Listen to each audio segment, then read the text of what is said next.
detents were just worn out, and I don't have a lot of miles on it. So this helmet is gone.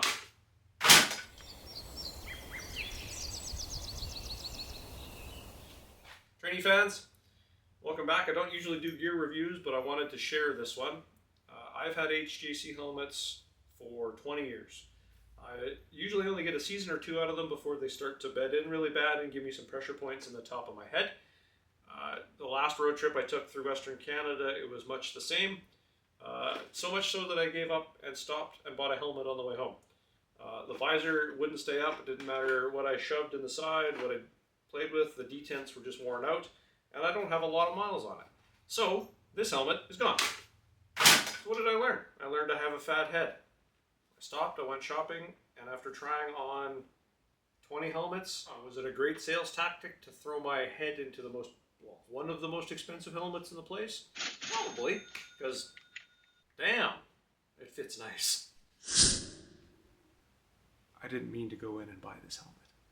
It makes you feel like your head's been swaddled by a cuddly octopus that refuses to let go, except in a I got you bro kind of way. Of course, the one that fits, the Klim X1 Alpha.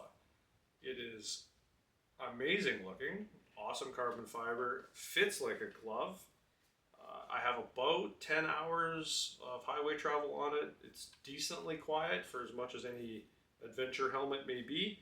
This one is geared a bit more to on-road than off-road. The Cryos Pro seemed to give me a bit more pressure points in it. This one, I went the CKX, I went to the Uri, I tried all of them on, and this was the only one that immediately I put on. You kind of knew you were home. It's like crawling into your own bed. The photochromic visor included is fast to react. The detents seem right, nice and firm. The vent one at the bottom is awesome. I use it in that setting most of the time. The peak is easy to adjust, just a push button and slide it up and down. No more screws, any of that crap. The vent on the front, everyone seems to complain about. I like that they're removable. You just give it a little bit of force, they pop off. Oh, best part, look. Suede. As they say, the poor man buys twice, or in my case, half a dozen times. Very happy with this. I can't recommend it enough to anybody who has a rounder side of oval head or a rounder side of intermediate.